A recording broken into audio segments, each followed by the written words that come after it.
All right. Good evening, everybody. Welcome to the 2024 NCMS softball season. Tonight, we're just going to focus on going over the rules. We have 8U and 10U with us right now. So the 10U coaches are just going to have to hold off a little bit before we get to you. The 8U coaches, you're going to be up first. How many new coaches do we have at the 8U? That would be helpful finding. I'm assuming quite a bit. I know we have a few from Westminster. So I guess we'll do a thorough dive here. So NCMS, it's a group of North Central Mass towns. We have Ashburnham, Athol, Orange, Gardner, Fitchburg, Templeton, Townsend, Ashby, Westminster, and Winchington. Specifically for 8U, during the week, we're going to try to keep everybody to a local game. It's a lot to ask to have the parents and kids travel. We have younger kids playing this year, so for Westminster, that means you'll stay in Westminster. And then we have the Townsend, Ashby, and Fitchburg teams grouped together. Finally, Winchington, Gardner, and Templeton. You'll be playing each other during the week. Last year, we had, I think, 5 or 6 scheduled games for a lot of these teams, which it wasn't enough. At 8U, you need to have the same amount of games as everybody else and get out there and just play the game. Let's start going through some of these rules here. A lot of this is just interpretation stuff we don't really need to discuss. Good, Tal. What was that? Oh, sorry. Guess not. That doesn't really pertain to 8U, but it does to 10U. 10U games typically start around 6 p.m. So what that means is at 5:30, the home team will take the field and start their practice. At 5:45, the visitor team will get there and start practicing. For the 8U teams, it's a bit different. Since you're local and you're not going through as many warm-ups as the older girls, try to get there 15 minutes before your game and get the girls warming up. If the parents are on board, you can get there just a little bit earlier to do more practicing. Let me just go through these rules, looking for something that's 8U. I know it says here that no new inning shall start 1 hour and 45 minutes from the start of the game. It's rare for an 8U game to even go 1 hour and 45 minutes. The 10U teams early in the season, you want to get started with your games as early as possible. The stun is going down early, and we don't want to be out there in the dark. It becomes dangerous. So stick to that 1 hour 45-minute rule. If that rule doesn't make sense because it's too dark out, you have overcast,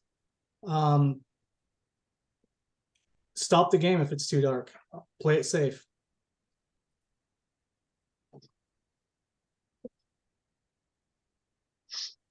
And I'm just going to go down. Everybody has a copy of these rules, so you can read these on your own time. If not, if you don't have a copy, reach out to the director of softball in your town so you can read through them yourselves. At all levels, the pitcher, first baseman, and third baseman must wear a fielder's face shield. That's a safety mask. There's really no exception there. Everybody has to have one. Hopefully the town can provide a mask or two for you. Let's continue on and get straight into the 8U rules.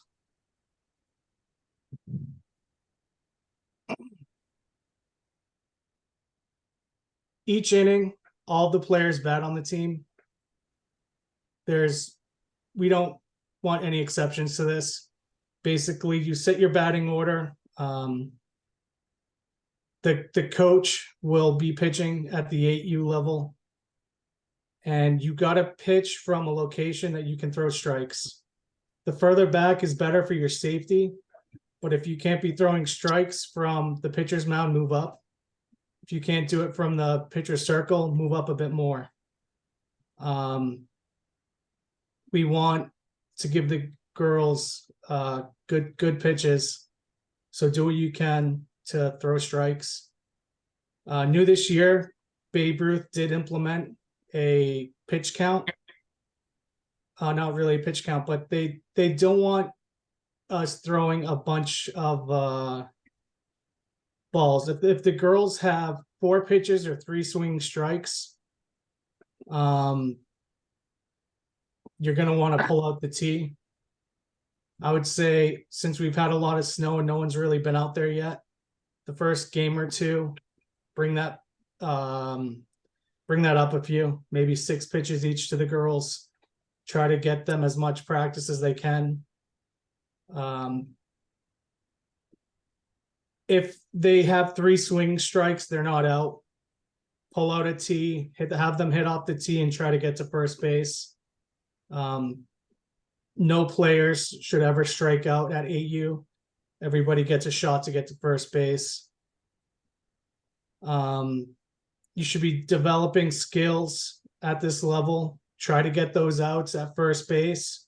You get those out, the girls will have to leave the base if they're called out.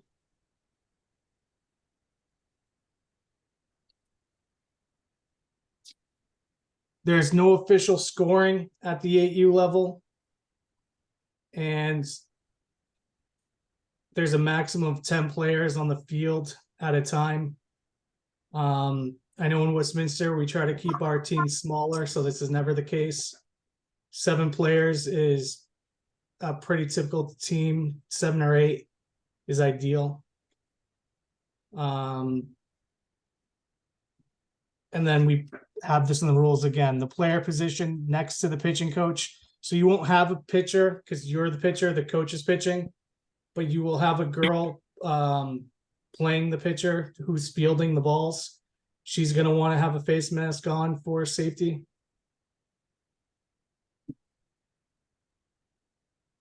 Let me just go through. Katie, am I missing anything? Nope. I know last You're year, doing fantastic. I know last year Fitchburg did something new that I hadn't seen before.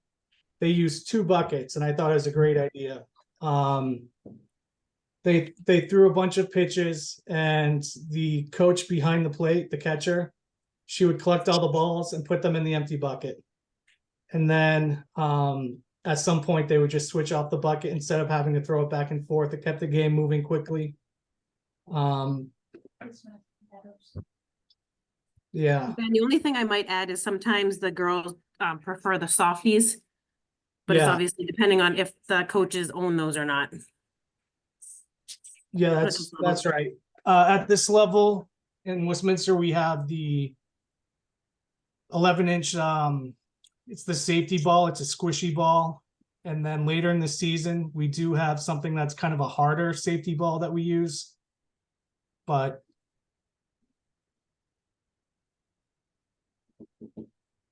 just try to keep it as safe as possible.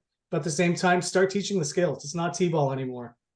If you have a player with a strong arm, put them at third base. Try to get that girl throwing from third base to first base. Try to teach getting double plays if you can. I know a few years ago, a lot of coaches would just tell the girls to throw it to first. The meeting. If the girl can toss it to second base and the second baseman can throw it to first, go for it. Let's develop some confidence here so these girls are ready to go when they get to the 10U level. I think that's about it for 8U at this time. So you'll have a game during the week. We'll keep it local there. And then on Saturday, we'll either have a home game or a travel game to one of the other communities. Are there any 8U coaches that have any questions? Anybody new that's not really sure what they're doing? Ben, the only other thing I might add is typically at this level, there is not normally a catcher unless the player absolutely wants to catch, but typically there's a coach pitching and then a coach behind home plate just to kind of keep the game going. Yeah, and what Katie said, absolutely, let's do that. Try to keep it to Saturdays and when you have extra players. During the week, we try to have quick games with the young kiddos. You want to get them home and sleeping. Saturday, try to get three innings, 4 innings. Try to get as much softball in it as you can. We always would try to squeeze in one more. Ask the parents, are they willing? Are you willing to play one more inning here? The more, the better.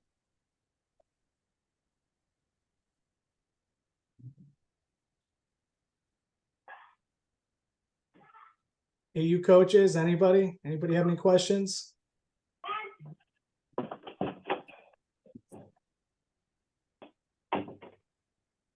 I missed the first 10 minutes of it. I'm sorry. I just got home. That's all right. I think we have a recording we could probably share. I would appreciate it. No problem. And I'll tell everybody, we have a few rookie coaches that have been in the program for quite a while. Will be willing to help. Westminster, we have Adam May. In Townsend, Chad's been doing it for quite a while, since Katie and I started at least. No, he fucking hasn't. And always reach out to your softball directors if you have any questions. Oh, Ben, I wanted to add one more thing. So we do have a pitcher and we do have a coach at the mound and behind home plate. But if you are fortunate enough to have more than 2 coaches, there can be coaches in the field kind of helping the girls from both teams. So obviously if your opponent is not doing something well, just help her out. Great point, Katie. So that's something else we want to talk about.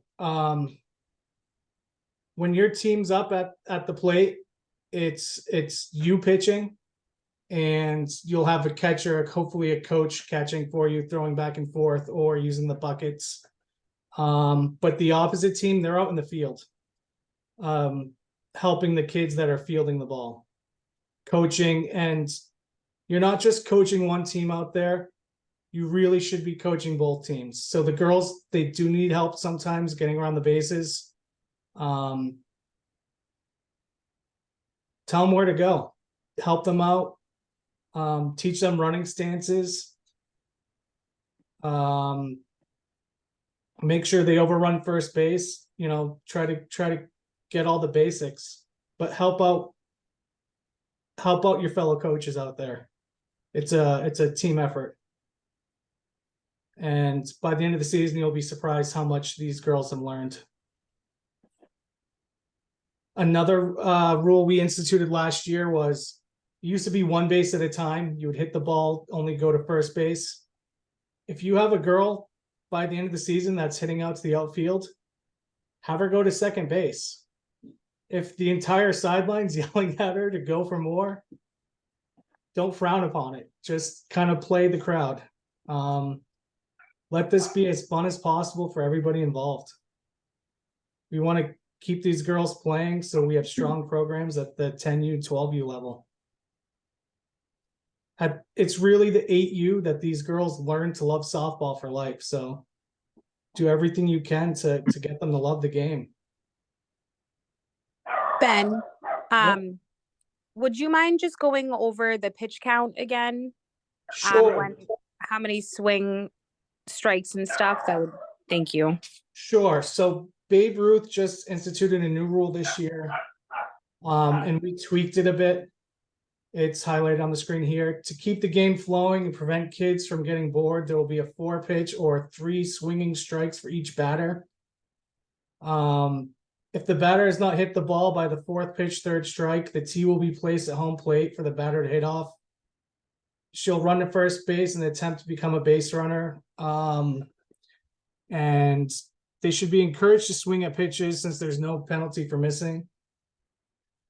And what I said earlier is later in the season, this should definitely be the case. Try to keep it to that 4-pitch, 3-swing strike. Try to get in more innings. At the beginning of the season, I know in Westminster, we still have snow on the ground, so we're not getting out practicing. I might increase that to like a 6-pitch or 4 swinging strikes for the first game or two. Help these girls really ease into it and find their feet. I know a lot of them were playing T-ball last year. So coach pitch is a big difference. Developing that coordination takes a little bit of time. If you have field availability and you can do some practicing before the game, get out there and try to practice some coach pitching and help these girls develop that coordination. And honestly, nothing helps better than hitting off the tee. At the 10U level before every game, I have the girls hit off the tee as well. And I learned that one from Townsend. I think watching Townsend Black 2 or 3 years ago, they were the best hitters in the league. And I said, what are they doing? They were out there hitting off the tee at the 10U, 12U level. And it really helps develop that coordination even more.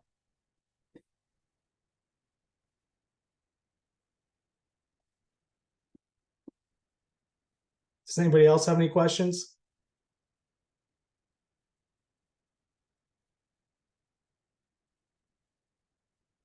All right, if not, the 8U coaches can leave now, I believe. I don't think they need to listen to the 10U rules,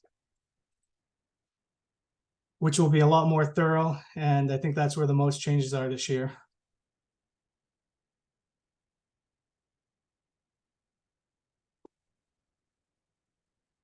All right, so as long as there's no more questions, let's hop into 10U. I don't think there's any changes up here, but there are a few things we did just discuss. I mentioned at the beginning of this meeting, no new innings shall start 1 hour and 45 minutes from the start of the game. Per Babe Ruth rules, no game shall last longer than 2.5 hours. And an umpire must make the final determination when the game ends. We'll get into that a little bit more specifically in the 10U rules section. But I do just want to reiterate that at all levels, the pitcher, first baseman, and third baseman must wear a fielder's face shield, fielder's mask.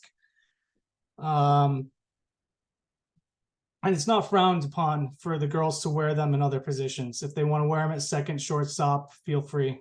Outfield even. I've learned over the years that the girls seem to be a bit more confident, even at practice, when they're wearing the face shields, just playing a game of catch. Should have probably told that to the 8U level, because that's where it's the most important, when those girls are learning to really develop their skills. So in order to make the playoffs, there are playoffs at the 10U level. The girls must play at least 60% of all regular season games, excluding document medical circumstances. So that would be, we had a girl a few years ago on our team that broke her wrist during the season, and she was able to get the cast off for the playoffs, so she was allowed to play. So stuff like that.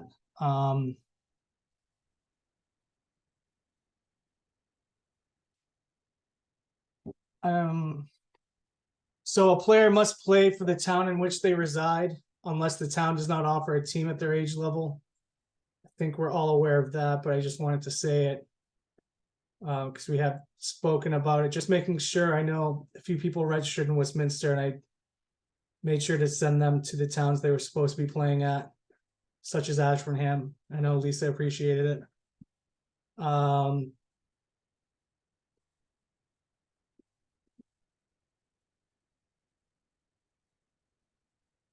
This highlighted part, all teams must have the same number of games at each level. That's the case this year. We have the schedules in the director's hands. And at this point in time, everybody has the same amount of games at each level. So that won't be an issue this year.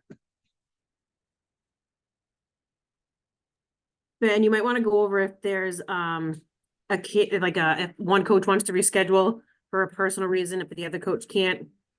Remember that whole? those whole- Yeah, I think I'll get to that down towards the bottom when we get there. I really just want to bite into the real rule changes here for 10U. I know everybody's probably interested. And I think that actually might be down here in this section anyways. At 10U, games are scheduled to Tuesday, Thursday, and Saturday. We tried to follow that. There may be a game here and there that there just was no field availability, so we couldn't get it. And I don't know why we have Saturday at 12 p.m. I mean, these 10U games could be at any time in the afternoon on Saturday, depending on field availability. It says 6 innings, but I can't remember ever playing 6 innings. 3 happens. It's more than likely 3 in the early season, especially with it getting dark around 8:15. You can sometimes get 4 innings out there on Saturdays or later in the season on weeknights. Let's just jump right into it. This year we're going to steal second base. I know previous years it was third. This year we're going for it. A base runner may attempt to steal 1 base at a time, though, so you're not running to second and immediately to third. The catcher can attempt to throw the runner out at second base, and they cannot advance and on that overthrow or an error. And they can continue on though if the ball is hit. Another rule we have is pitchers are limited to 6 pitch innings per calendar week. What we really are trying to focus on this year is to develop more pitchers at this age level, try to get more girls the opportunity to pitch.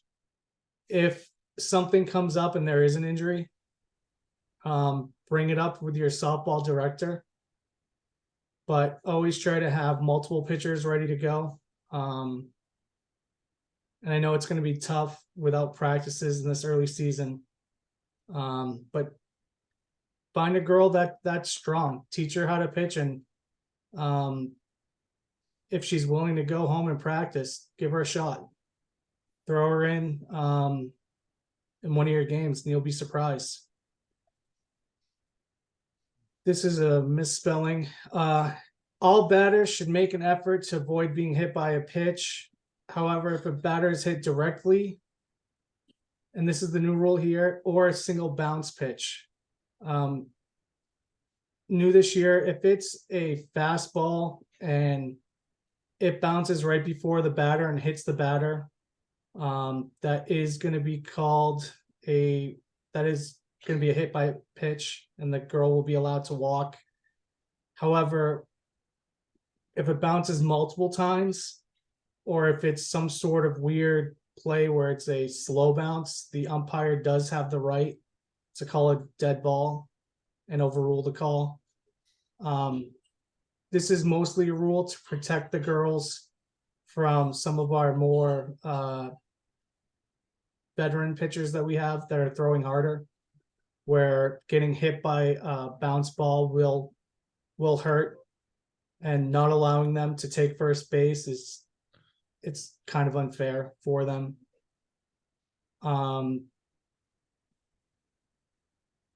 There's only 2 walks per inning.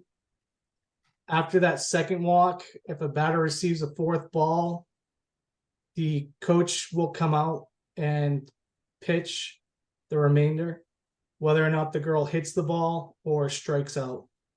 And we did clarify the rules here. We want the coaches to be pitching within the pitching circle. I think there was some issues last year where maybe the pitchers were really close to the batters, and it's more of a safety issue. So try to find a coach that can pitch from within the circle and throw strikes. I'm skipping all around here, but I was just trying to focus on some of these new rules. Everybody should be familiar with most of the old ones. We still have the mercy rule. It's 4 runs per inning. If after 3 innings or later, it's decided that the next inning is the last inning, it becomes unlimited. So basically what you want to do is save one of your better pitchers for that last inning. That's a freebie right there. That's the best advice I can give you, that and having somebody solid at first base that can catch the ball. And then advancements on overthrows. I think we made a clarification here. A runner may attempt to advance 1 base on an overthrow. If an additional throw is attempted at the new base and that overthrow happens a second time, the runner can attempt for a second base. So to avoid the multiple free bases, it's really up to the coaches to be teaching the girls to get it into the pitcher. Try to get the girl out. If the ball goes past, try to remember to tell all the girls, or even the pitcher, get the pitcher out there yelling to the players to get the ball back into her. And the girls typically listen to their teammates more than some of the coaches, especially if you're their dad. Exception to the rule: no runner may advance if the overthrow is from the catcher trying to throw a runner that is stealing second or third. And any runner tagged while off a base at any point is out, except if the umpire sends them back. So if somebody left early on a steal and the umpire told them to go back to the base, and they're going back to the base and they get tagged out, they're not out. And obviously an overrun of first base, you're not getting tagged out on that either. Just a few more details. Continuous batting order.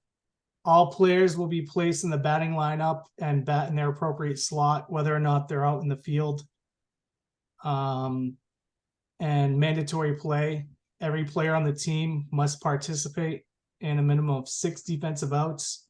So everybody needs to be out there at least two innings playing defensively. I had this highlighted earlier, but I don't know why I removed it. Bunting.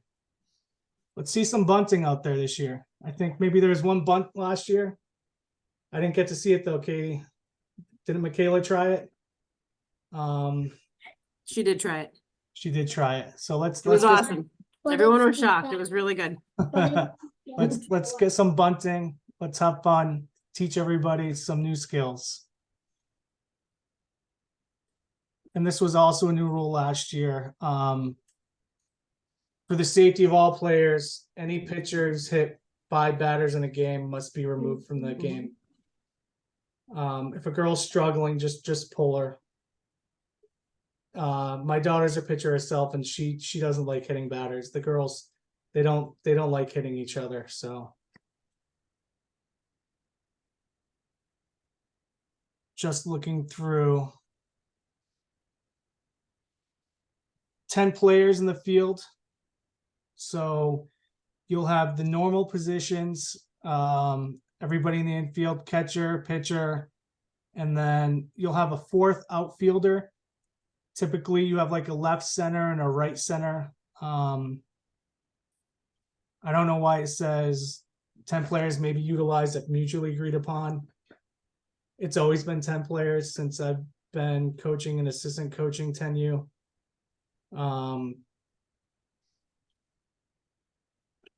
And at this level, we really want to be teaching correct positions and player responsibilities.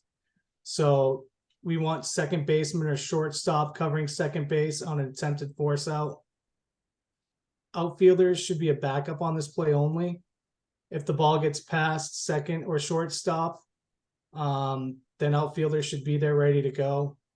If there's some freak play where for some reason second baseman and shortstop are nowhere to be seen, maybe shortstop was going after a pass ball and the outfielder threw it.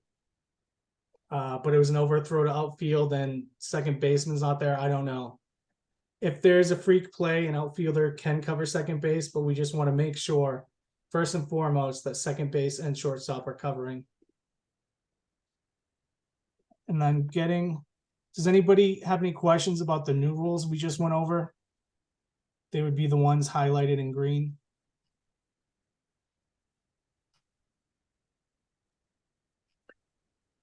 On the if a girl's caught off base and they're out, what about if there's a dead play or dead ball or a timeout on the field?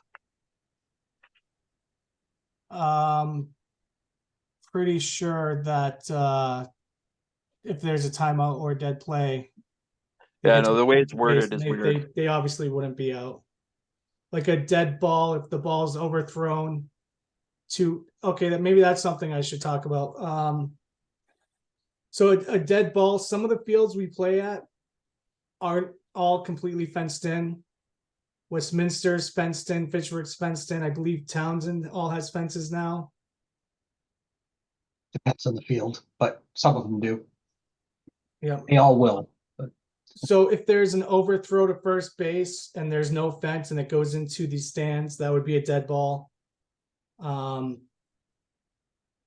The players get one base and they wouldn't be tagged out. What was I getting to there? You're not going for extra bases on a dead ball. You get what you get. And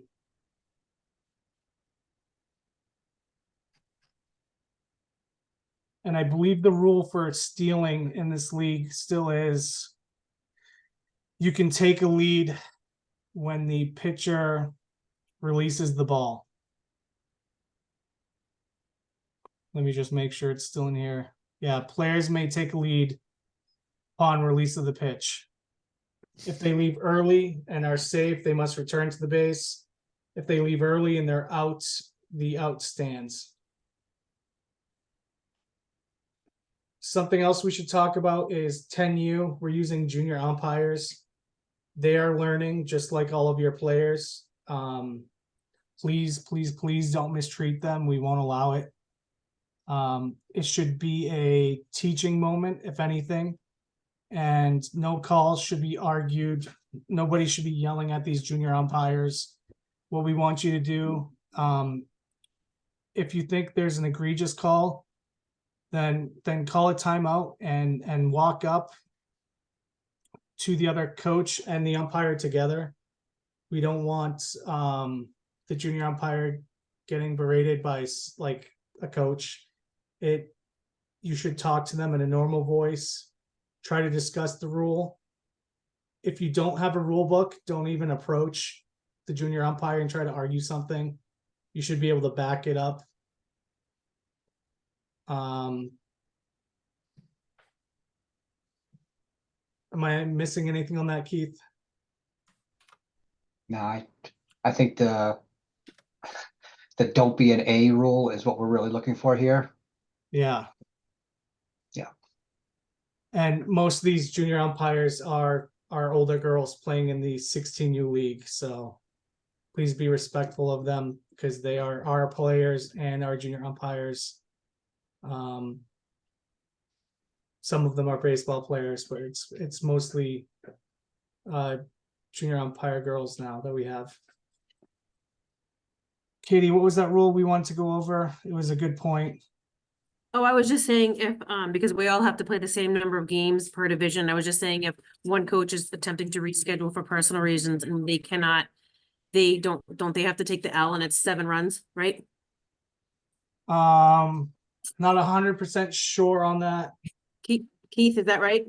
Yeah, Okay. normally the way you're supposed to be able to reschedule a game is for weather. If you have to do it for a personal reason, you can try with the other coach.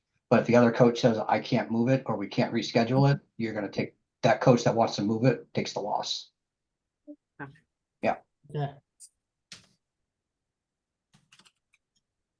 What if you Everybody should can't have field some a team? assistant coaches. Then what if you can't field a team that day? You take a loss or call up players. Yes, Okay. calling up players. the older rookie girls, the I don't know how everybody's town does it. Ours, it's our oldest ones are in second grade. The best second graders are already playing 10U. Or not best, but the oldest, because we had to do a few call-ups already. But second graders, your strongest second graders can absolutely play in 10U. Your strongest fourth and fifth graders can play in 12U. So you can always call up a player to field a team. That's one thing we tried to do was schedule it so that 8U and 10U wouldn't be at the same time for this reason. But because of field availability, you can't always do that. Just a quick note on call-ups. Call-ups are call-ups. You can't call across. So if you have two teams in the same division, you can't bring in a player from the other team in the same division to fill in your slot. You have to go from the previous division, which in this case would be rookies. And call downs don't happen. Once you're in 12U, you're not playing 10U. However, I will say, this is probably against the rules, but at 8U, if you don't have enough girls to field a team and you just need somebody standing there and you have an older daughter who's borderline 8U, just have her stand there, not making like all-star plays, just have them be a warm body. I know it says no bunting at 8U, but have them bunt or half swing, just so you can get that 8U game off. And that's only if you have like 4 players and you need a 5th. Best thing So- for 8U in those I've done that scenarios is previously. just borrow a player from the other team. Or But borrow a some play player both from the other sides. team if they're willing. Absolutely. Do that first. So Yeah. Ashburnham does, our 8U is in Westminster, and we brought a couple up. So heaven forbid, we have one that we don't play, or that we don't have players. Ashburnham Westminster is a shared program technically. So we could, yeah. We have a co-charter, so you can always pull up from the Westminster 8U, Cool, which is also the Ashburnham 8U, because we do have some of your players.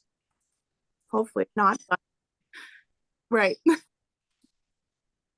And I'm sure we have a few strong second graders that their parents weren't ready, but I think the girls will be ready. So yeah, let us know. Talk to Lisa. I'll talk to the parents and hopefully get them playing more.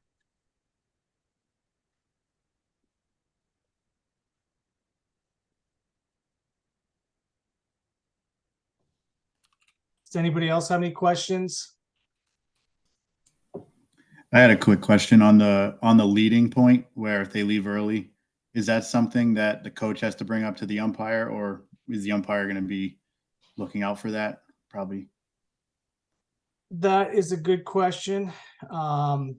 Mike is not on the call tonight. I think he'd be able to answer that. There's junior umpire clinics going on. I want to say this week they have an online Zoom meeting. I'll ask them for clarification and make sure that they are training it. But usually it is up to the umpire. The coach on the opposite team can notice it. And like I said before, politely bring it up to the junior umpire. Especially since we're stealing second, that is one heck of a throw for a catcher to make. If somebody goes early or takes a giant lead early, they're going to make it 100% of the time. So you can't get off that base until that pitch is off the hand. Yeah, and that really does need to be the umpire's call, because if you got one coach jumping up and down, because it will rattle the kid, it will just get them all disheveled because they didn't see it.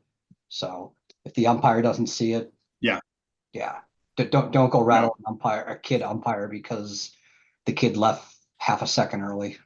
No, I understand. Just wanted to ask.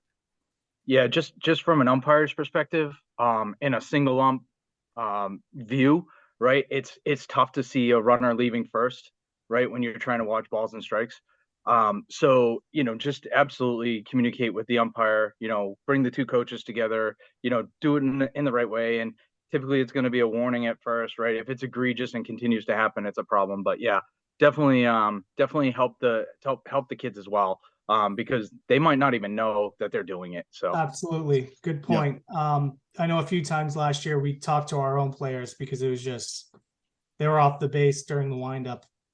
Just the girls rocking and the girls already off the base. And it's like, no, can't do that. Especially with this new rule where we're stealing second. You can't be leaving early. Try to be honest. We're out there to have fun. Coach up your own players. But also just have respectful conversations with the other coaches. Everybody's really friendly out there. Anybody else have any other questions? That was a good question. Pitching distance, 35 feet. I think early in the year, if you have a new pitcher and they're struggling, they can take a few steps up. That's something we've typically allowed the last few years. Not too much, but like a foot or two. Sometimes that helps just to, I don't know if it's a confidence thing or just the girls feel like they're closer. It really helps out. But by like third, fourth, fifth game, you got to pull it back to that 35. I just lost my place. Okay. Anybody else have a question? Everybody understand the bounce pitch, walking on a bounce pitch? Okay. Somebody else was just about to ask a question. Yeah, the every contested play at a base should be a sliding play, correct? I don't think we specifically have that in the rules here. At the I thought it 12U was. level, we definitely have that in the rules. That's probably where I read it. Then I read a little ahead. It's not a bad idea, honestly, for the safety of the girls to teach them how to slide. Yeah. We've tried to teach them. A lot of the girls are still unwilling to slide, but at that 12U level, you absolutely have to slide.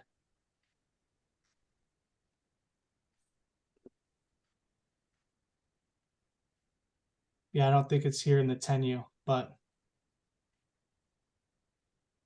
there might be something about, it might be in the Babe Ruth rules, like if there's some sort of collision or something, then I think it's an out. Yeah, slide or avoid is definitely in the Babe Ruth rules. So Yeah, because we don't want collisions and any injuries. Yep. And everybody should have I have the filter on so you can't see it. Everybody should have a 2024 rule book. If you don't, ask your director of softball. It comes when you charter. Our rules just supersede the Babe Ruth rules, but the Babe Ruth rules are still the core of our rules. If it says tournament play, that doesn't really apply to us. That's for tournaments. I believe there's a recreation at recreational section at the beginning of the book now. I think it's new this year where they have a clear difference. Hey, Ben, just question on the, since you brought it up, want to make sure there's no confusion. So you said the first 4 games, you don't have to pitch from the rubber? So new pitchers, if you have a veteran pitcher, you want to be pitching from the rubber. If you have a new girl that's never pitched before, who's not throwing hard, who's struggling to get strikes, I would say move up a step or two.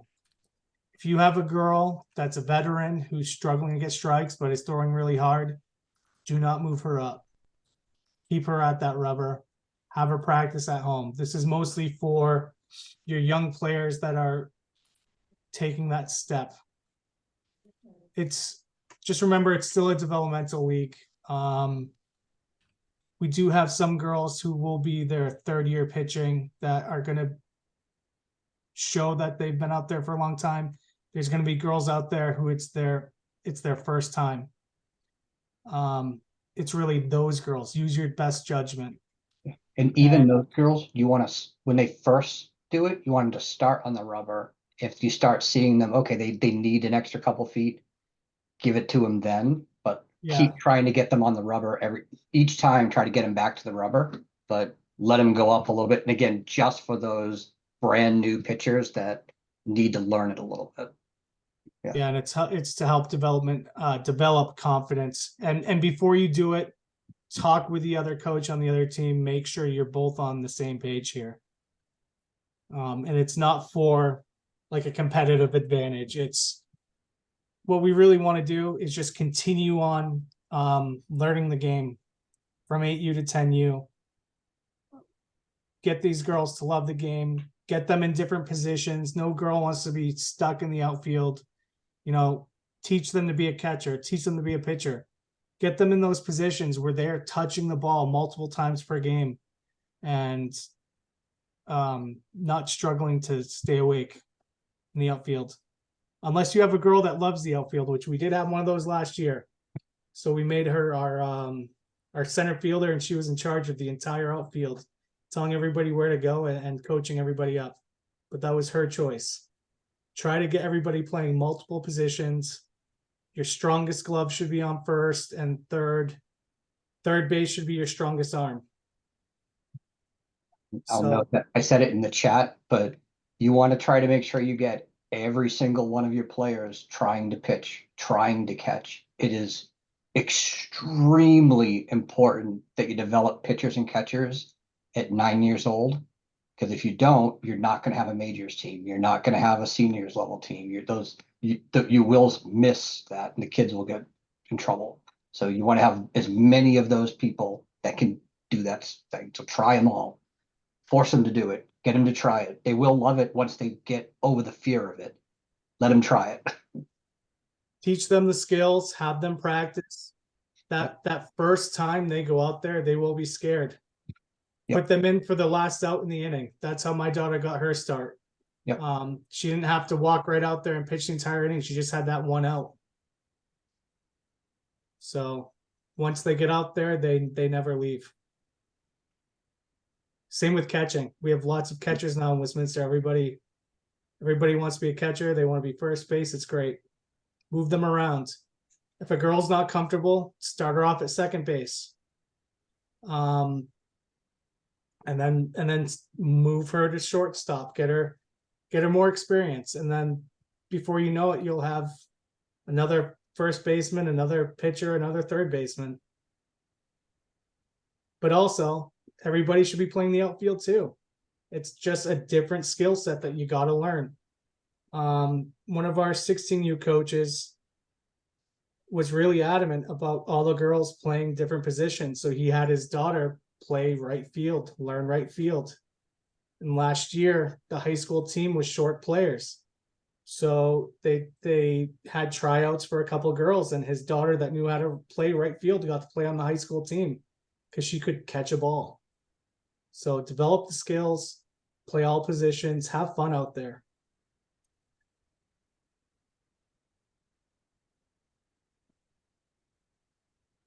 And bunt.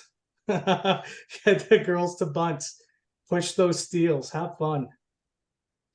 Ben, I was just hoping I'm not good with the stealing rule.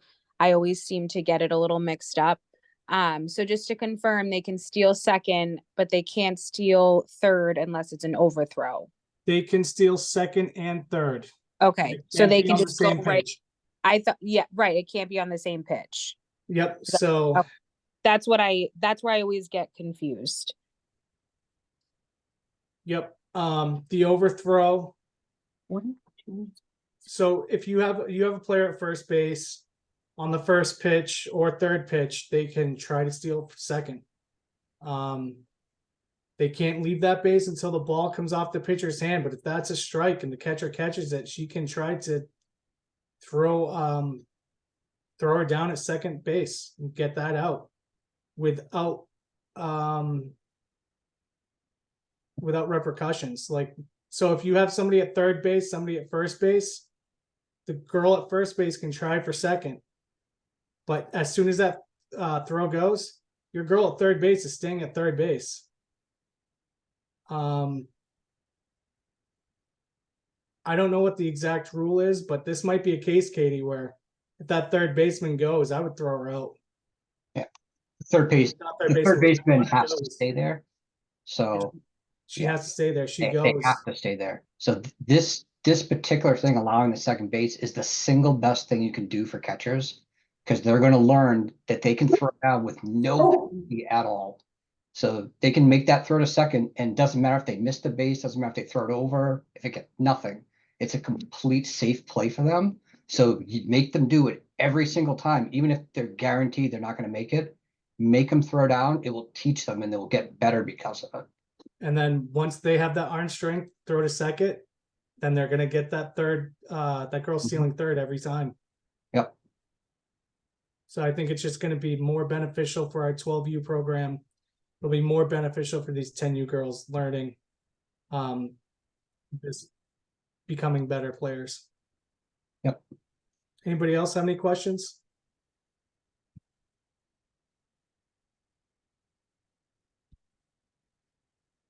Any other 10U coaches have something to add that they've learned in the past that would help our new 10U coaches?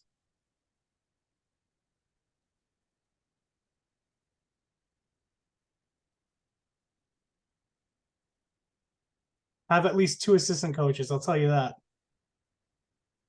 And then teach a parent that's always there how to do the scorebook. That also helps you out.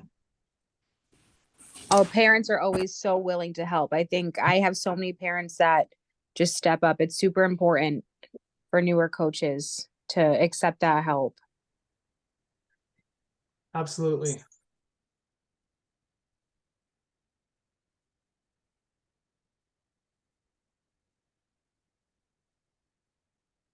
All right, 10U coaches, if you have nothing else, you're released. Thanks, everybody. Keep a copy of your rules, ask for 2024 Babe Ruth rulebook. Keep them in your bag, read them, know them. Thank you. You're Thanks welcome. to you guys. Someone else gets to take over now, right? That's right, Ben. I'll relieve you. Awesome. Did a great job. Oh, thank you. Held it down for a solid hour. I Only tried. 1 hour to go. I'm gonna mute and I'm just gonna sit back and relax at this point. Sure. We'll make it snappy.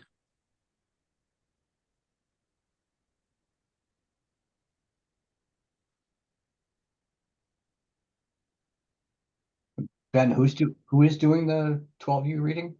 That's me. Oh, Craig, you are, okay, Yep, I'll take care of it because Lucia is busy tonight. So got it.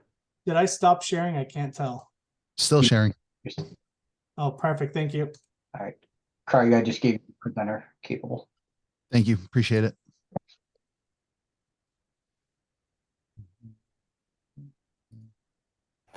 Hey, guys.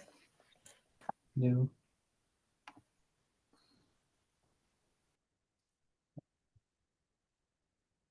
So we probably want to give it till about 7:05. That's when everybody from 10U ended up, took them about 5 minutes to get all in. Yeah, sounds good. Yeah.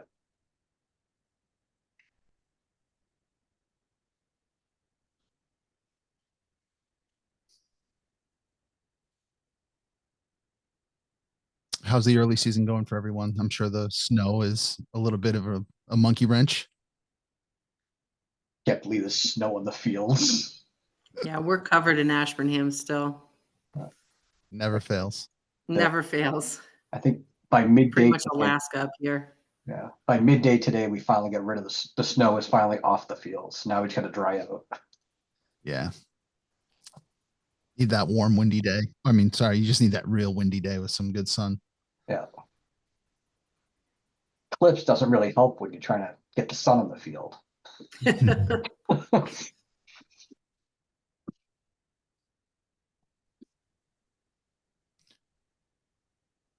Okie dokie.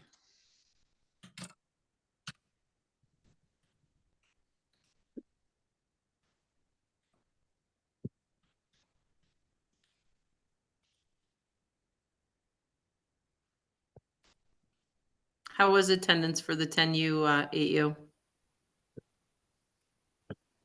Better than I expected. Oh, good. By chimes. I heard ding dongs the entire time, so it was fun.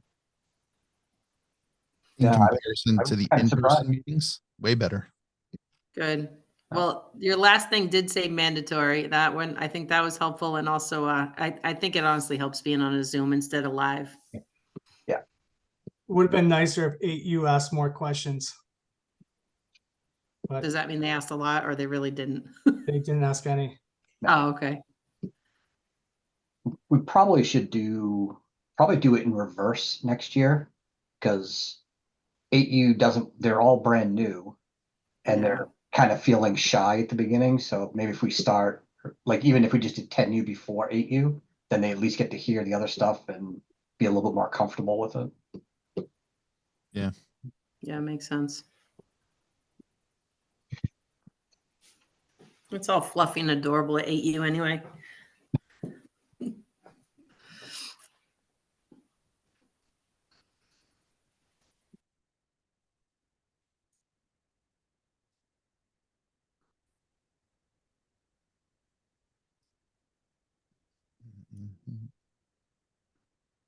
The major rule change here was just the pitching, correct? As I look this over.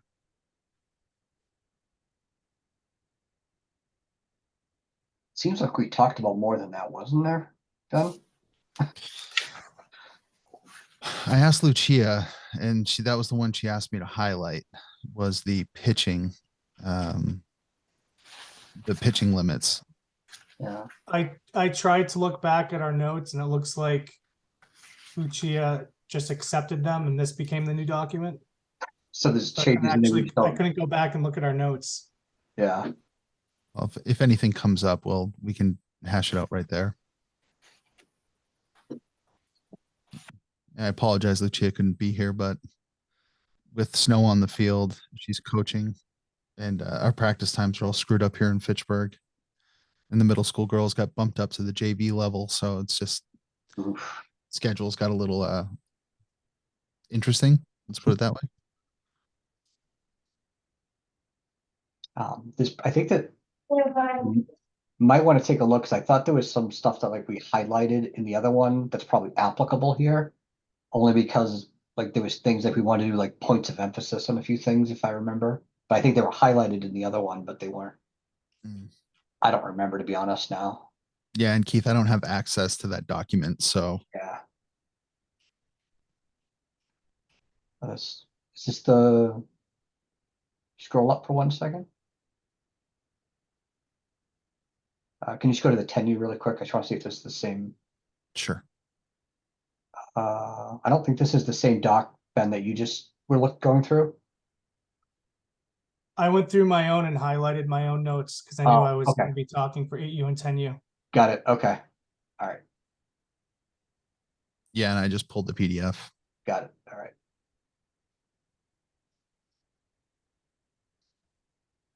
All right. We'll give like 3 more minutes to see if anyone else joins, and then if not, we'll just get going with 12U. Okay. That's good. Yeah, we're 21 people now, so. Fantastic. Oh, I see John Palumbo. Oh my God. Hi, John. How are you? I don't know if you heard me. He's just talking away on mute. Someone got that. I heard you. Craig, I knew your voice when I heard you, but then I'm like, where is he? How are you? I'm doing really well, thank you. Good, Doing good. great, It's good actually. to see you. Likewise. Back again. Back again. Can't get away. Yep.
Craig, the ping pongs have stopped, so probably good to roll.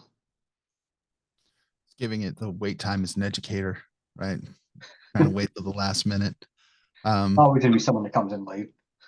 All right, cool. We'll get it started. We have it recording anyway, which I'm sure people will really appreciate. Yeah. Okay, quick introduction. My name is Craig Antossi. Some of you probably recognize my face. Some of you I might know. My wife, Lucia, is actually the director in the city of Fitchburg. I'm the co-director by marriage, not by will. So here I am tonight because she's at practice. But the good news is I've been doing this long enough. Oh my God, way too many years now. I've seen it all at every level. So I'm going to do a run through of the rules starting at 12U, and then we'll run through the rules at 16U.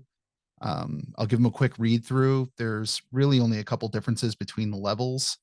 The main thing to understand here at the 12U level, it's a step up from the 10U. You're playing, I don't want to call it real softball, but you're playing to the limits of the rules now, where all of the rules are in effect, including some really key changes. So I think we'll go through a full read through of the 12U. And then when we get to 16U, I feel like those coaches are generally a little bit more experienced. Then we'll just highlight the major changes at 16U. Okay. So at the 12U level, general age groups, again, 9 to 12. If you have a great 8-year-old, some might get pushed up, right? But your town director has probably set the limit. You know, we are not having 13-year-olds there unless I've seen some really weird circumstances where it might be like a safety issue, but again, that's handled at the director's level always, right? Your town director would communicate with other directors to solve that problem. So those are our general age guidelines. Games are scheduled Monday, Wednesday at 6 p.m. and Saturday at 2 p.m. It doesn't mean that you'll have 3 games in a week, but those are the games that are targeted, or those are the times that are targeted on the schedule. Obviously, weather is the major factor that's going to impact your schedule. And we know how crazy the weather can be in the spring. So if there's the event of some type of rain delay or rain out, your job is to communicate with the coach on the other team to the best of your ability to schedule as soon as possible. This is a major contention for Lucia because every single year she runs into the scenario where we can't find an immediate makeup date. It gets pushed towards the end of the year. And then suddenly with, vacations or school trips or random things, we just can't seem to get it in June. And there has to be a commitment at this level, at really both levels, the 12U and the 16U level, to play the entire schedule. Girls, families are paying money. Girls want to play the games. It might not mean that one team needs it for the playoffs, so to speak. It might not be very competitive, but it's unfair to cheat. It really, because that's what it is, cheat the experience from the families and the girls. So we really want to get these games made up at your earliest convenience. I realize that's a lot of text. It's a lot of phone calls. You're coordinating a lot of different elements at times across maybe like a 14-person team. Some of these teams get big, but do your best. If you run into a problem where you really can't solve the issue, you can reach out to the NCMS directors, reach out to your director, have your director reach out to Lucia, and we can find some way to arbitrate to make sure that we're coming to a solution that protects the girls in their best interest. At the 12U level, the games are 6 innings long. Ball size moves up from the 10U level, where it's an 11-inch ball, to the 12-inch ball. Optic yellow, raised seam. Raised seam balls really are important for the girls, especially pitchers. They want to be able to get a good grip on that raised seam. Spin becomes incredibly important as the girls start to throw harder. So, obviously you'll play with the balls that your town provides, but you should get on your director to provide you that nice, really tall raised seam for your pitchers, because that's what they're going to want. The mercy rule in these games, it's not a game mercy rule. Instead, it's an inning mercy rule, which keeps the games moving so the girls get to play, unlike in tournament ball where games can be shortened by mercy by a lopsided score. Here, 5 runs per inning, except the 6th inning, meaning, right, after the 5th run crosses the plate, the side of the inning effectively ends, the teams will switch sides, and we keep moving with the game. The last inning, if you make it to the 6th inning, is an unlimited inning. If after 3 innings or later, the next inning is, I think that's a time limit thing that's worded a little weird there, Keith. It says if after 3 innings or later, the next inning is going to be the last, then it can be unlimited if agreed upon by both managers and umpire. This could come into effect on your early season Monday, Wednesday games. Sun's going down. You're looking at the amount of darkness that you have. Both coaches with the umpire can agree that this will be the last inning, even though it is not the 6th inning. And you can play that inning as an unlimited inning, but it has to be in the 3rd inning or after. Early season in 12U games, this can happen. It requires, again, good communication between both coaches and the umpire, so everyone is on the same page. I've seen this go sideways just because we don't have the conversation ahead of time. So make sure that you're in that constant communication as you switch, kind of going back and forth between the sides to coach bases. Just stay in communication. Pitching distance is 40 feet at 12U. That's from the back tip of the plate to the front of the pitcher's plate. A lot of these fields, the pitching rubber is actually switching distances before games. So we always carry a tape measure in our bag. If it looks weird, measure it. It doesn't hurt to just pull the rubber up and move it, right? Most people are more than willing to do it. It's something you definitely want to keep an eye on, especially if there's a lot of games being played on these fields. A 40-foot versus a 43-foot pitcher's plate is going to make a big difference for your 12U pitchers. In the game, sorry, I almost went over this one. Pitchers are limited to 9 pitched innings per calendar week. That's Monday through Sunday per Babe Ruth rules. Coaches are encouraged to use more than 1 pitcher per game. Keith, actually earlier in this meeting, really stressed this, and I believe Ben addressed it as well. You should be trying to find as many pitchers or catchers as you can. If you can't use them in the game right away, you definitely want to develop that in your practice. It just is going to pay dividends as these girls continue to move up through the ranks. I realize 12U is technically the second to last level, but if a girl is 9 years old, she could fall in love with pitching, and by the time she's 11 or 12, really become a key pitcher for their team. Don't write them off just because they're not game ready, and try to find pitchers that you can use in the games. That's a point of emphasis from the league. The league has suffered at times because towns have not developed enough pitching, and there's nothing worse than standing there watching a walk fest for that 5-inning mercy rule over and over and over again. I think we've all been caught in that scenario before. All right, continuous batting order. All players who are present at the game and healthy will be placed in the batting lineup and bat in their appropriate slot, whether they are currently playing a defensive position or not. So if you have 15 girls there in uniform and they're all healthy and ready to play, then 15 girls are hitting. At the 12U level, you'll only have 9 girls in the field. Okay, so just because you have 6 girls sitting on the bench does not mean that they are not hitting. Everyone is hitting, and your books should match before the game. So make sure that you're trading your lineup before the game and both lineups match, because I've seen, again, that's another point of contention where when you go to look at the books, someone only provides the first name for their player and no number. And now we're trying to figure out, did this girl get up before? Do yourself a favor and list the player with the number on their jersey. It's going to solve a lot of problems and will keep the books official. The mandatory play rule, every player on a team will participate in each game for a minimum of 6 consecutive defensive outs. Once they're entered, players may be entered or re-entered defensively in the game anytime, provided they meet the conditions of mandatory play. This means you don't need to tell the other team when you're putting someone into the field or taking them out. There's no official changes in that way, but we do ask per the rules that you're meeting the 6 innings of consecutive play. Right. So you can't put a girl in for 1 inning and then take them out and then put them in later for their 3 outs. Right. Once they go in, we're asking for those 6 innings of consecutive play. At the 12U level, a runner may steal as soon as the ball leaves the hand from the pitcher.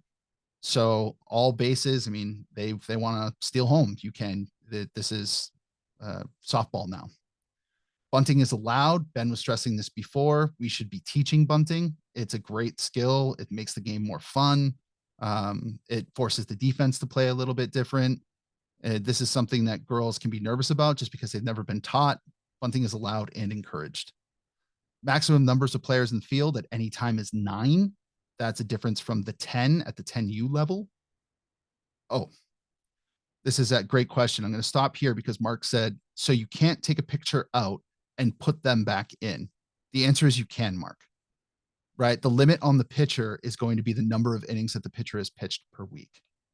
Right? So I hope that answered your question. If not, we can clarify at the end. Perfect. Okay. So again, maximum number of the players in the field is 9 at any time. We'll get to the 8-player rule just in a second there underneath.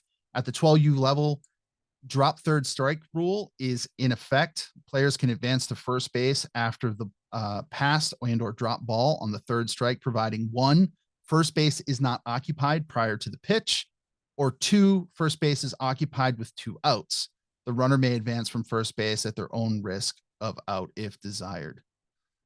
This is a rule, if you haven't come across it before, we can talk about at the end here. But there's some nuances to this rule with, and we can talk about the bases loaded scenario and some of those things as well. But it's key to remember that the drop third strike rule is in effect. Coming from 10U where they didn't play that rule, some coaches actually, if you might be a first year 12U coach, I've heard coaches say words like, there's a coach in Townsend a couple of years ago, he said pumpernickel. Like the whole team would say pumpernickel. And that told the girl in the box that it was, okay, drop third strike, I'm going to run if the ball falls out of the catcher's mitt. Or if I'm a catcher, I know if I drop it, I've got to throw it to first. I've seen all kinds of stuff. But that's something that we definitely want to be teaching. Don't be caught by surprise. It definitely adds some excitement to the game, but it also means your catcher has to squeeze the ball. Okay. If a player becomes injured after safely reaching a base, a courtesy runner may be put into run for the injured player. The courtesy runner must be the player that made the last out. If that injured player is unable to run on their own, they'll be removed from the batting order for the remainder of the game. Okay, so just for clarification there, girl gets whacked with a ball, right? Can't run, hits her in the ankle. You can have a courtesy runner, right? But that courtesy runner has to be the last person who made the out. If that injured player then had to leave the game, well, they're going to be removed from the batting order for the rest of the game. So we're not going to play the game. And it's happened before where someone fakes an injury. So because they're not very fast. So we're going to put in our faster runner and then we'll just re-enter that girl into the game. We're trying to, again, play the spirit of the rule. If she's truly injured, we're going to replace the girl on the base, but she's coming out of the lineup, right? We're not using it for a competitive advantage. Patched umpires will be scheduled for these games in the event the umpire does not show up. A parent or league representative knowledgeable of the rules can umpire the game if agreed upon by both managers. If during a game, either team is unable to field 8 players, whether due to injury, ejection, etc., the game will end at that point. The team will forfeit the game. If a game is called due to darkness or weather in an incomplete inning, the score will revert to the last full inning. At this level, because it's a 6-inning game, games must be 4 innings to be considered a complete game. 3.5 innings if the home team is up.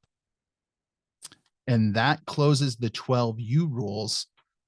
I know that I went through them and ad-libbed a little bit. I'd like to give the coaches at the 12U level or any directors in the room the opportunity to ask questions or clarify if you feel the need.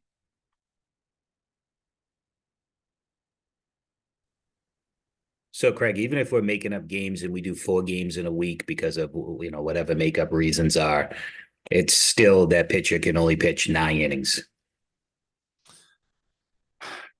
Keith is nodding his head, so I'm going to say yes.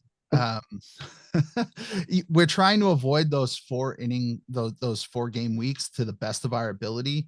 I think if you got in a situation where you're really up against the wall, that is the rule that we're holding. However, that might be a conversation that you'd want to have with your director. They could reach out to Lucia. Again, that goes up to the director's level and they can sort that out.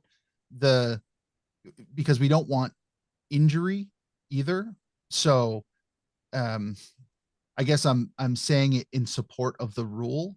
Although girls technically should be able to throw a considerable number of innings because the underhand pitching motion is far more natural for the arm, right? It's not as stressful on the rotator cuff. We also want to keep in mind that it's a recreational league, so we're trying to develop more pitchers. So ideally you should have more people in the stable to be able to pitch those innings as well. I would say. And how are we tracking that though? Like, how are we tracking the innings pitch on a system, or are we putting it into, whatever application we use in? How are we tracking it? It's a fantastic question. at this moment in time, it is the honor system. Okay. There's no centralized authority that's tracking number of innings pitched. You have your home book, right? If it ever really got down to it, I've only seen this happen once in a decade where it became so contentious that books had to be produced and people had to go through it. Most of the time, people are just trying to, most of the time, I would say like we're trying to act in the best interest of the girls, right? No, I agree. Yeah, and John, so I mean, at least from our point of view, all of our teams are required to use Game Changer. So all of those stats, including pitch counts and innings pitched, are all very much out in the public view. So as long as teams are using like Game Changer, while it's on the honor system, anybody can go look up what someone else did. So that's kind of really the best way to just kind of keep track of that. As long as you're using Game Changer, you're probably fine because everyone can see it. Great, thank you. Yeah, in support of actually what Keith's saying, not everybody uses Game Changer, but if you can find a parent to keep one, it really is very convenient and keeps everything right there. Okay. Are there any other questions at the 12U level? One other quick one I just wanted to bring up. Sure. I know it was actually in the rules last year, but there was a lot of there was some confusion on it, at least with the board meetings, is the standings for the playoffs. There was some confusion if it was the tiebreaker was runs for or runs against, because what we had seen recently is that people were basically running up the scores to try to get a better position for the playoffs. So officially, and it actually has been this way, it is runs against. So it doesn't matter if you put up 40, 50 points, it's going to be runs against that's going to count for your playoff standings. So the better defense is what's going to get you a better standing, not better offense. That's a good clarification. Yeah, that's a great clarification.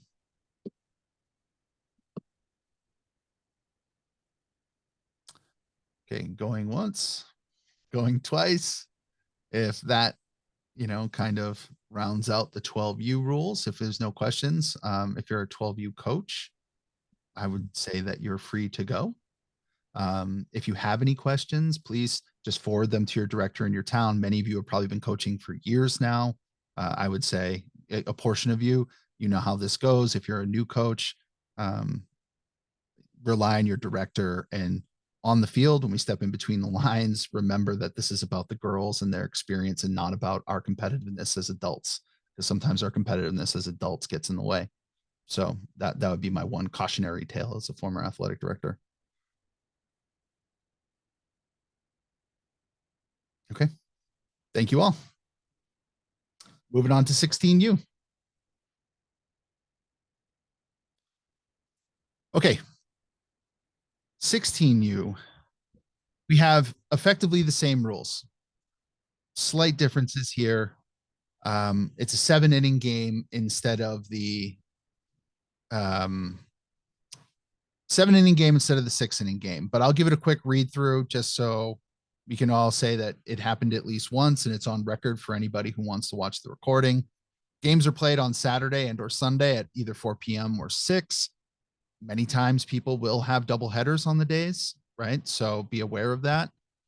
There's possibly Fridays that you could play in June, and that's where we might reach into a third game in a week. Again, it's a 7-inning game. We're trying to play 7 innings the best that we can, especially on the weekend. Ball size is that 12-inch ball, optic yellow raised seam. At this level, the raised seam ball is really important. We don't want a smooth ball. You definitely want to push hard for that raised seam ball in your town. Mercy rule here, different than the 12U. It's 7 runs per inning, except the 7th inning and beyond, which is unlimited. If after 4 innings or later, the next inning is going to be the last, it can be unlimited if agreed upon by both managers and the umpire. A game is an official complete game if a team is winning by 15 or more runs after the completion of 3 or 4 innings, or winning by 10 or more runs after 5 innings. At that time, the game is officially over and the score is frozen. The contest may continue as a scrimmage provided the time limit rule is not met and both coaches agree. So let's clarify this. There's a inning limit. There's a run limit per inning early on in the game. If after 3 innings, you have met that 15 run, one team's up by 15 runs, the game can be terminated by a game mercy rule, not just the inning mercy rule, to keep these short. We don't want a team losing by 50 runs. Okay, so if it's that lopsided, then there's the 15 runs or more after 3 or 4 innings, and then the 10 after 5. So that's something to keep in mind. The game isn't guaranteed to go that length if it's that lopsided. So be aware. Pitching distance is 43 feet from the bat tip of home plate. Again, your eyes are going to be pretty good as coaches. You've seen this, but a lot of these fields, they switch them back and forth all the time. So if it looks weird, just measure it and move it. There's no hard feelings, especially if you're a new coach at this level. You're a parent who's just trying to join because your kids want to play. There's no harm in saying, hey, that's the wrong distance. Everyone's going to move it. We're all going to be happy to do it. No one's going to take offense to it. It happens. The pitchers are limited to 9 pitched innings per calendar week. That's Monday through Sunday, or 12. Okay, 12 if there's 3 games in 1 week. So again, at this level, I think we have, pitchers are pitchers. It gets hard to get girls into the circle if they're not pitchers, but oftentimes at this level, you have a girl who worked on pitching when they're younger. They've decided they're not a pitcher necessarily, but they have some skill and or ability. As you're being a coach, just try to cajole them into the circle the best that you can. And you're better off doing it early in the season than late in the season. If you fall into a pinch, this is the 16U division, 13 through 16. So we've got the 8th grade field trips that go to different places, random awards nights. There's all kinds of things that pop up that make it really difficult for your team to have its full roster. So don't get caught in a pinch where you expected to have your pitcher and she's not there. Now you can't play. You should have somebody else that can step in. So make sure you're you're very upfront with your team that you're going to be asking more than one person to step in the circle every week. I just have one question. Sure. Is it fine that we bump up if like one of our 16U girls can't pitch, but we have a great 12U pitcher? She can be bumped up, correct? We do allow girls to go up, not across. Okay. If you have 2 teams, what we don't necessarily want to see is like that 12U girl playing for 12U and 16U. That's kind of a no-no. If you're in a shortage where you need the extra pitcher because girls are not available for that game, then that would be more than appropriate. Okay. Okay. All right. Are there any other questions about the pitching limits? Because that's, again, it's honor system. We're just trying to create a good experience for the girls. And I think most coaches kind of get that. I think it's easier at this level with only 4 teams. Yeah, right. Okay. This is, again, recreational league. So it's continuous batting order. Every girl in uniform who's healthy is expected to play and hit, right? So if they're there, they're going to take a spot in the batting lineup. They don't need to be playing a defensive position to hit. You're not going to play the straight 9 or a DP flex with 10 girls. You're going to play everybody. Let them all get a chance in the batter's box. At this level, runners can leave the base again as soon as the ball leaves the pitcher's hands. It's real softball.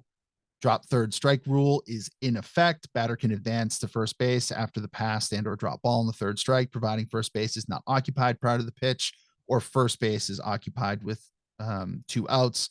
Runners may advance from first base at risk of out if desired. I'm going to mention it here because I didn't mention it, but I'll get it on the recording unless somebody wants to see it. The one that always we want to make girls aware of, especially if you're coaching across multiple teams, is bases loaded. When there's 2 bases loaded in the drop third strike, they can just step on home plate, right, to get her out with 2 outs. So just be aware of that, because all the runners can move. So that's an effective out. We see girls throw down to first base all the time, and there's really no reason for it. So that's an easy one to teach. Okay. Just like at 12U, if a player becomes injured after safely reaching a base, a courtesy runner may be put in to run for the injured player. The courtesy runner must be the player that made the last out.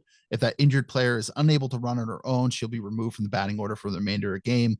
Again, we're not playing the game of I've got a really fast runner that just got out and now someone really slow got on base. So just fake an injury so I can get the quick girl on base because I need a run. If you have to pull the player, then she is out of the lineup. Okay. So that's just something to be aware of. The one thing I actually have a question here. I don't know if we discussed it at the rules meeting because I was kind of in and out of it and Lucia was listening. Did we discuss the idea? Is there a courtesy runner for a pitcher and or a catcher? Is everyone supposed to run? I don't think we put one in. Okay. It's probably not a bad idea for us to consider going forward, but I don't think we put one in for this year. Okay, perfect. I just wanted the clarification. Yeah. All right, excellent. There's going to be patched umpires for these games. In the event the umpire doesn't show up, parent or league representative, knowledge of the rules, can umpire the game if agreed upon by both managers. If during a game either team is unable to field 8 players, whether due to injury, ejection, etc., the game will end at that point and the team will forfeit the game. The game's called due to darkness or weather in an incomplete inning. Score will revert to the last full inning of play. In a game at this level, because it's 7 innings, must go 5 to be considered a complete game, or 4.5 if the home team is winning. And those are the 16U rules. So I know I ran through it quickly. I'd like to open the floor to any of our coaches that are here or the directors that might be present to clarify or ask questions. Greg, so Yeah, sure. I'm new, just signed with Townsend. Hi, Keith. But long time in the league with Lunenburg. But just curious, how many teams do we have this year? I was just wondering. There's 4 for senior level. Thank you, 4. Lisa. Yeah. So it's Townsend, Gardner, Ash West, right? And Yeah. Ben, who's the 4th one? Is it Templeton? Yes. Narragansett. Okay. Yeah. Ash West, Gardner, Fitchburg, Townsend, Ashby, and Templeton. Thanks. Okay. I like that. You're the free agent coach, John. They got a good one. Thanks. You can't blame me for trying, right? Yeah.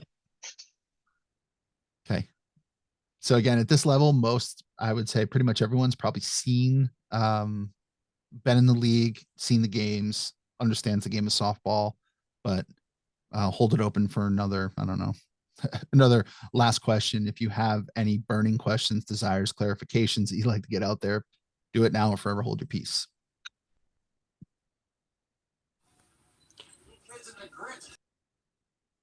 Oh, I thought we were going to get one from Vanessa. I got excited. Oh, Ruthie.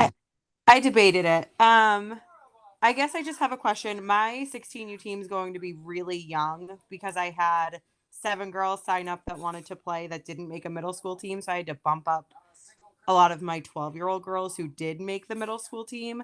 Mhm. I just want to make sure like we're not going to get creamed at every single game that we play. The By like competitiveness. 16 and 15-year-olds, you know what I mean? Ash West has very few older girls. Most of them are 7th graders with like a few 8th graders. I'm not even sure we have any 9th graders. So they're mostly 13 and 14. Okay. We have 1 9th grader. Yeah, I'm looking at mine. I got mostly 13 and 14-year-olds, and then I've got 3 that are old, that are 15, 1 16, but they're not high school players. So I mean, Okay. I just wanted to make sure because I mean some of my girls are even in like a lot of our girls are in 6th grade that I moved up just to make it so all the other girls would be able to play. Mhm. So just want to be sure that they're not going to get smoked. Our Ash West team has either 2 or 3 freshmen, and the most are 8th and 7th grade. Okay. I'm just going to be honest and upfront. We have 15 kids. 11 of the 15 have made a school team, whether it be high school or middle school. What I would say, Vanessa, is at this level, it gets highly variant. You might have a team that has a number of players that have been playing together for a while and they really enjoy playing, or you sometimes get years where the towns, it's mostly recreational players that some of them are just playing the game for the first time. It's really hard to predict the competitiveness at this level and how the teams are going to stack up. Yeah. The key is though, even the very competitive teams generally are playing because they love the game and they're having fun out there. It's meant to be a fun game. Oh, for sure. 100%. And there's always lessons that we can have and learn even while we're getting smoked. And that is actually a difficult thing, but that's why there's the 7-run limit in each Okay. inning. So you're not just going to die on the vine out there, so to speak. Right. Yeah. Okay. All right. Sounds good. Thank you. Yeah, no problem. Ruthie had a question, said, just to clarify, what if the injured runner sucks it up, is able to get back into the game? Can they still get back into the game? Okay, so this is where I would say the rule is stated that they cannot enter the game. They're out of the game. However, I've been a part of hundreds of these games at all levels, right? And that becomes a real conversation just between the coaches on the field, right? Especially at the 16U level. Some girl gets beamed, is really banged up, and decides, oh my God, okay, after I iced it, I can get back in the game. Well, have the conversation with the other coach. The rule says they're not allowed to enter. Most coaches are human beings. And if they feel like you're not trying to pull one over on them, they're going to be like, I am. And I'm going to say, yeah, of course, let her play, like that's how it works. But just be aware of the rule, because we have had people who have tried to manipulate that rule. And that's why the rule's in place. I hope that clarifies it for you. Excellent.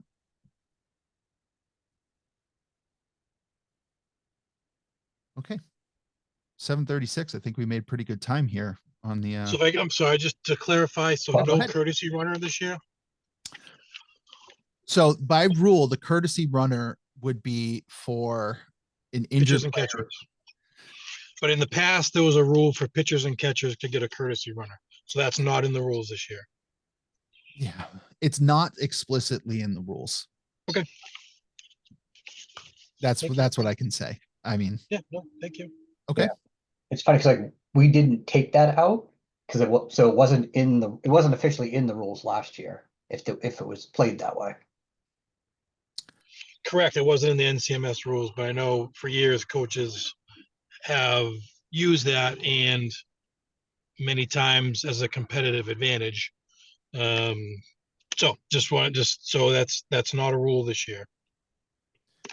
Yeah, I mean, technically, in I realize this is a recreational league, but even in tournament play, if you're batting a continuous order on a pool play day, you are not allowed to have a courtesy runner for your pitcher and catcher, because technically all the batters are in the lineup. Right. So that's where the spirit of that rule comes from. If you had substitutions on your bench, then technically what you do is you pin one of your subs as a courtesy runner in that lineup spot, and that's why it works. When you have a continuous order where everyone's already engaged in the game, then you don't have a courtesy runner. Right. Yep. No, it happened to us where all game the catcher didn't get a courtesy runner, and then the last inning the catcher's the slowest person. Now they needed a courtesy runner, and it was a competitive advantage. It was so it's clear it's not in the rules. Yep. Nope. Not part of it. Perfect. Good. Thank you. Yep, it's clear. It's not there. Every person who bats should be able to run the bases. I mean, it would be a real extenuating circumstance that they couldn't. And like I said, at that point, it's between the coaches and the umpire on the field to make a decision. Can we agree that we're going to re-enter this girl, or if she has to leave the base, she's going to be out of the game, right? And I mean, hopefully there's collegiality across all the coaches where we can, talk this out and have the best interest of the kids at heart.